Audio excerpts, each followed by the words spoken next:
Through practice, patience, and embrace, inner silence finds its place. A sanctuary, pure and kind, in meditation, peace we find. What if I told you that you could start meditating like a monk after watching this video? What if you could finally start seeing massive benefits of meditation in your life? I'm not overpromising. You can simply do that by just learning these two things and realizing and practicing these two aspects of meditation. Why should you listen to me? I've been practicing, teaching, and sharing people the art of meditation for more than 6 years, and I've created courses that have been taken by more than 30,000 people all over the world. But you don't have to take my course to learn how to meditate like a monk, because in this video, I'm going to be sharing everything that you need to know in order to learn how to meditate like a monk. So hear me out. A lot of people are meditating just for the temporary benefits. For example, some people are meditating to deal with their day-to-day stress. Some people are meditating because they want to manifest something. Some people are meditating because they are going through some physical pain. And it's completely all right, because meditation gives you that relaxation, that peace, that clarity that sometimes you need on a day-to-day basis. But for people who are serious meditators like you, require a basic understanding and a strong foundation of meditation that not a lot of people have. Having a strong foundation is so important because it's like building a house. And if you don't have a strong foundation, you can try to build anything on top, everything is going to collapse. So in the same way, in meditation, knowledge is important, because knowledge is what is power. And when you have knowledge, when you know something about not just meditation, but in general about anything that you do, when you have a little bit more knowledge than other people, now you can explore more opportunities, more possibilities. You can be more creative with your practice. And that's why I want to give you these tools, so that you can first start to meditate like a monk, and also to start seeing these massive benefits in your life.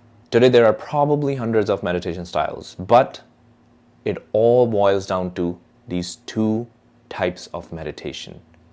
And you only need to know these two types of meditation, and this is how monks meditate. Just for the context, my meditation studies and practice is based in the traditional Buddhist meditation style, and everything that I'm talking about in this video is from that perspective.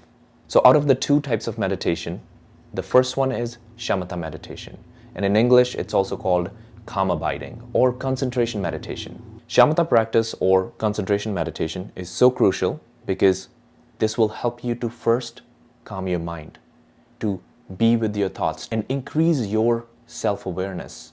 And with awareness, you learn how to be with your emotions, your thoughts, your feelings, your behaviors. You really expand your awareness. And the reason shamatha practice is so crucial is because it will help you to develop those attentional skills. Because without a calm mind, you will be distracted. And that's what our mind does, our monkey mind. It's always jumping from one thing to another. And through the shamatha practice, you are retraining your mind. And now, instead of letting your mind control your life, you take the control and you guide the mind, you guide your awareness. So this practice in itself is going to be life-changing for you.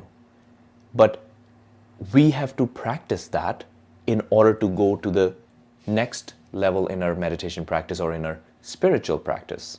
There are different school of thoughts or lineages where you first learn the view and then you put it in practice. But the style, the meditation style that I do, is you are practicing while you're also learning. So you're combining these two together. So now what is the example of shamatha practice? I'm going to give you a simple one. Right now, I want you to become aware of your breathing. And with every inhale and exhale, which is one cycle of breathing, count 1. Full inhale, full exhale, 1. Full inhale, full exhale, 2. When you keep counting that, let's say till 10, and then you repeat the cycle, and in case if you get distracted, let's say at 6 or 7 or maybe at 2, then you start again. That is called shamatha practice, because you are trying to concentrate, you're trying to retrain your mind. Now you're trying to bring your focus on your breathing, on the counting.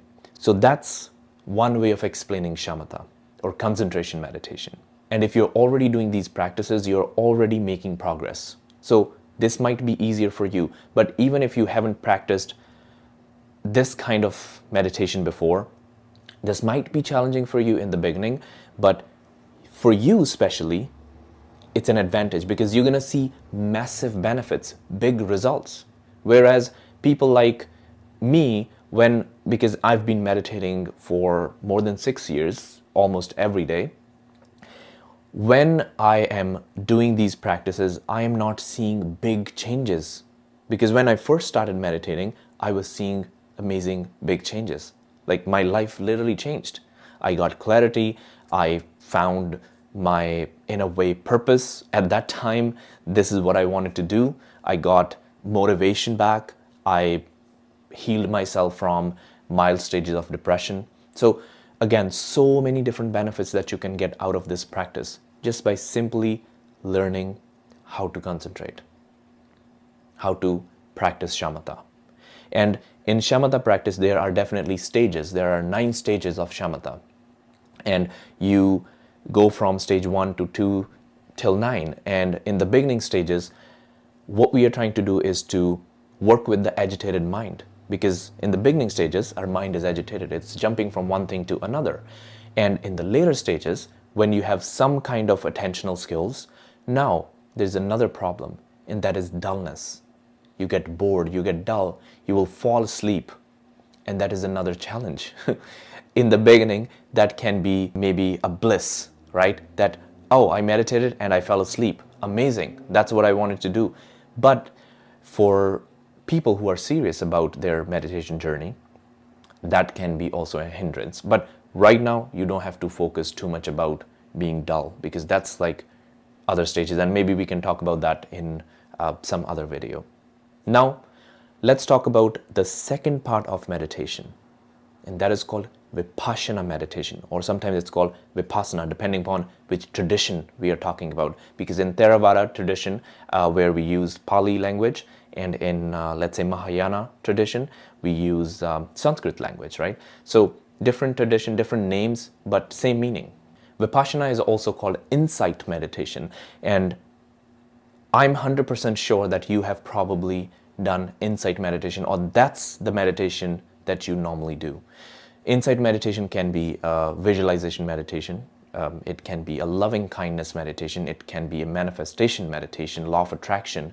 It can also be when you are becoming aware of your thoughts, you are really trying to see your behaviors, your actions, how your mind and body is working. It's more of a self-reflection where you are gaining more insight, right? When we ask questions, what we are trying to do, we are trying to gain more insight. And Vipassana is also life-changing because here you understand the true nature of reality. And in Buddhism especially, there are 2 concepts that are really powerful, and when you start to understand and when you start to realize it and you practice it, you completely change your life. And one of that is impermanence. When we understand impermanence, that everything is changing, nothing stays the same. And when you understand that, and by focusing on your breathing, and that was the practice that we do in the shamatha practice, in the concentration meditation, you gain insight of impermanence through your breath, because your breathing is changing, your emotions are changing, you are changing, I am changing, everybody's changing, the whole, our environment is changing. So when we start realizing that and we put that into practice, we gain wisdom. And another concept is emptiness, which is even harder to understand and to practice. It's not impossible, but for people who are starting out on their meditation journey, or even you're not familiar with these topics, emptiness is not nothingness. That's what a lot of people think, that emptiness means nothing, like nothing is there. It's not that. Emptiness, if I can explain it in my way, or the way I understand, is how I perceive things, they don't exist in the same way. That's the easiest example that I can give. So the way you see life, the way you see reality, it's not the same way reality really exists, right?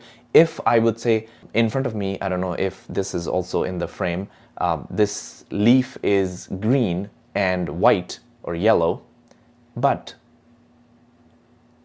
who defines this leaf? This leaf doesn't know that it's a leaf. Again, I don't want to go too deep into the emptiness concept, but Vipassana is another meditation that you should be practicing if you want to learn how to meditate like a monk, if you want to meditate like a monk. And combine these two practices, concentration meditation and insight meditation. So shamatha and vipassana, when you combine that, you are combining compassion and wisdom. And when they both meet, your life changes. And the example of vipassana can be when we are noticing our breathing. Now, instead of counting the breath, because that's shamatha practice, concentration meditation, here now we go deep. We ask questions. Is my breathing short and shallow or long and deep? Can I feel any sensations in my body when I'm breathing in, when I'm breathing out? So now you are really trying to understand the nature of your breath. So eventually we are trying to understand the nature of reality. These are the two meditation practices that everyone should be doing, especially if you are serious about meditation. And I'm doing a meditation challenge called Meditate Like a Monk in 14 days. You can check out the description to join the waitlist, or you can simply go to my channel if the challenge is already out. Let me know if you have questions and watch these videos to learn more about meditation. I hope this was helpful and you're ready to meditate like a monk and to take your meditation journey more seriously.